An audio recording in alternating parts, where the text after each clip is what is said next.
Assalamualaikum warahmatullahi wabarakatuh. Kembali lagi di channelnya Ibu Helna Nelis MPD, yang mana di channel ini banyak sekali ilmu-ilmu pengetahuan, khususnya materi di perguruan tinggi yang bisa kita dapat. Izinkan saya memperkenalkan diri. Nama saya Muhammad Lukita Rosyad dengan nomor induk mahasiswa 19 12 10 158 dari kelas PAIE semester 5. Baik, di sini saya akan menjelaskan tentang materi hakikat kurikulum, pengembangan kurikulum, dan pembelajarannya. Baik, langsung saja kita simak materi yang saya akan jelaskan.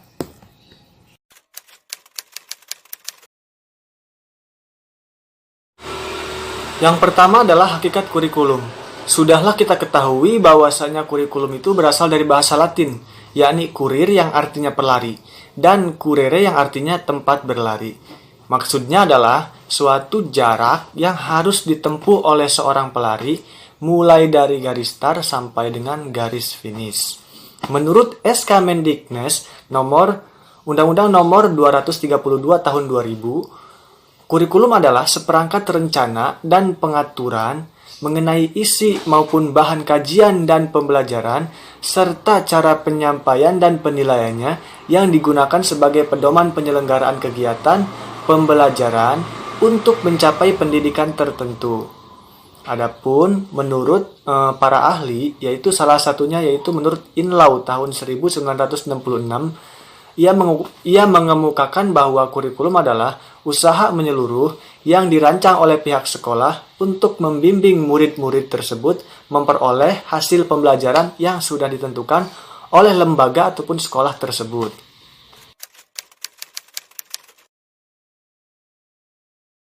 Selanjutnya yaitu dimensi kurikulum. Pada tahun 1988, Said Hamid Hasan mengemukakan bahwa ada 4 dimensi kurikulum, di mana satu dimensi dengan dimensi yang lainnya itu saling berhubungan. Baik, yang pertama itu ada dimensi ide ataupun gagasan. Kurikulum sebagai ide ataupun gagasan. Pengertian kurikulum yang dihubungkan dengan dimensi ide ataupun gagasan adalah sekumpulan ide yang akan dijadikan pedoman dalam pengembangan kurikulum yang selanjutnya. Yang kedua itu ada kurikulum sebagai rencana, yaitu sebagai rencana dan cara mengadministrasikan tujuan, baik isi dan bahan pelajaran, serta cara yang digunakan sebagai pedoman penyelenggara kegiatan pembelajaran untuk mencapai tujuan pendidikan tertentu. Yang ketiga itu ada kurikulum sebagai suatu kegiatan, yakni segala aktivitas guru dan siswa dalam pembelajaran di sekolah ataupun di lingkungan sekolah tersebut. Yang keempat itu ada kurikulum sebagai suatu hasil, yakni kurikulum itu sangat memperhatikan hasil yang akan dicapai oleh siswa tersebut.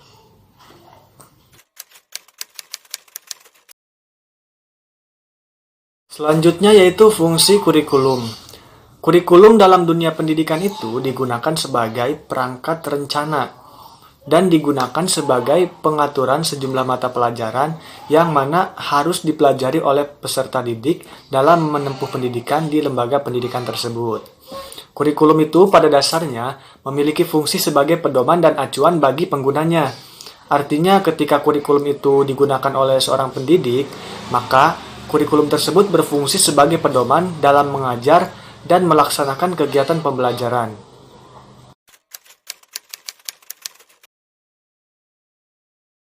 Nah, bagi orang tua, kurikulum itu memiliki fungsi sebagai pedoman dalam membimbing anaknya untuk belajar di rumah. Bagi sekolah, yakni kepala sekolah, yayasan, dan pengawas, kurikulum itu memiliki fungsi sebagai pedoman dalam melaksanakan supervisi ataupun pengawasan. Adapun bagi siswa ataupun pelajar, kurikulum itu berfungsi sebagai suatu pedoman belajar. Sedangkan bagi masyarakat, kurikulum itu memiliki fungsi sebagai pedoman untuk memberikan bantuan bagi terwujudnya proses pembelajaran yang ada di sekolah ataupun lembaga tersebut.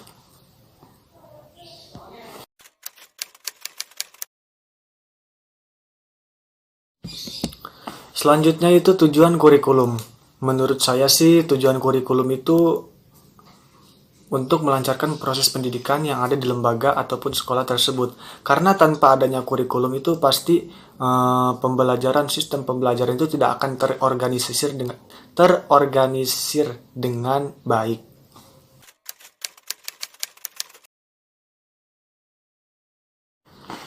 Selanjutnya komponen-komponen yang ada dalam kurikulum. Di dalam kurikulum itu ada 4 unsur komponen. Yang pertama komponen tujuan. Karena kurikulum itu termasuk program yang dimaksudkan untuk mencapai tujuan pendidikan, maka tujuan itulah yang dijadikan arah ataupun acuan segala kegiatan pendidikan yang dijalankan. Dikarenakan berhasil ataupun tidaknya program pengajaran di sekolah dapat diukur dari seberapa jauh dan banyaknya pencapaian tujuan-tujuan tersebut. Yang kedua itu ada komponen isi ataupun materi.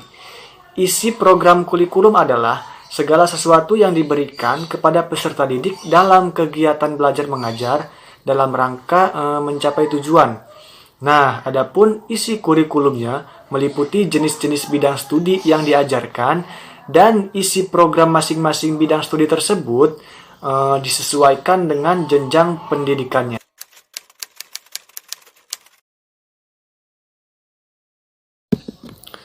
Yang selanjutnya yaitu komponen strategi. Strategi pelaksanaan kurikulum ini berhubungan dengan bagaimana kurikulum tersebut dilaksanakan di lembaga ataupun sekolah, yang mana meliputi pengajaran, penilaian, bimbingan, dan penyuluhan, dan juga pengaturan kegiatan di sekolah ataupun lembaga tersebut.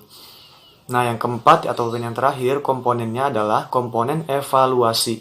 Evaluasi ini dimaksudkan untuk memeriksa tingkat ketercapaian tujuan-tujuan pendidikan yang ingin diwujudkan melalui kurikulum yang bersangkutan. Maka dari itu, evaluasi ini berperan sangat penting di dalam kurikulum, baik untuk penentuan kebijakan pendidikan pada umumnya maupun untuk pengambilan keputusan dalam kurikulum itu tersendiri.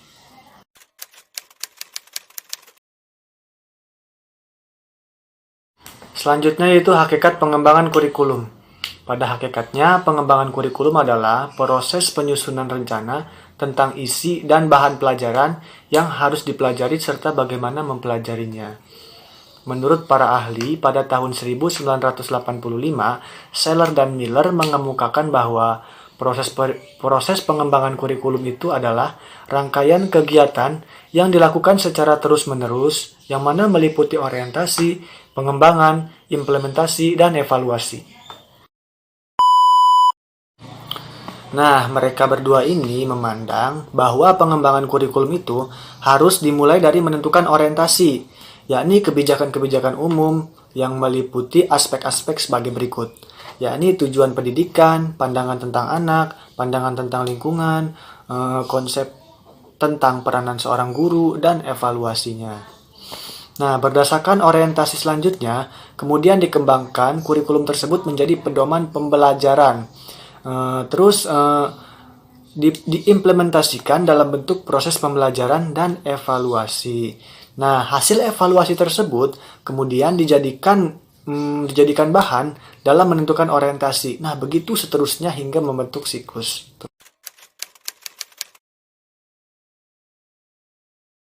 Selanjutnya, definisi pembelajaran.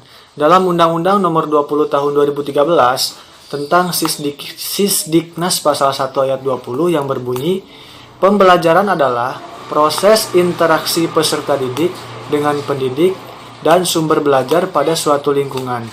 Simpelnya gini, kegiatan seorang guru ataupun dosen menciptakan situasi agar siswa tersebut ataupun mahasiswa tersebut belajar, ataupun dapat didefinisikan dengan upaya mengembangkan potensi, kecakapan, kepribadian si siswa tersebut yang dilakukan oleh seorang guru.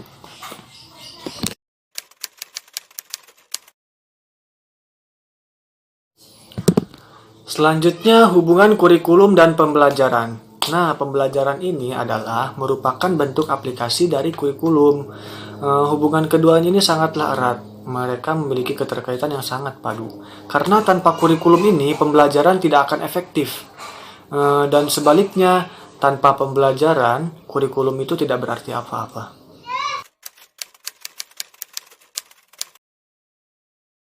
Cukup sekian materi yang dapat saya sampaikan, kurang lebihnya mohon maaf. Oh iya guys, jangan lupa di komen ya. Jika ada pertanyaan silahkan komen di bawah. Dan jangan lupa di subscribe. Kurang lebihnya mohon maaf. Wassalamualaikum warahmatullahi wabarakatuh.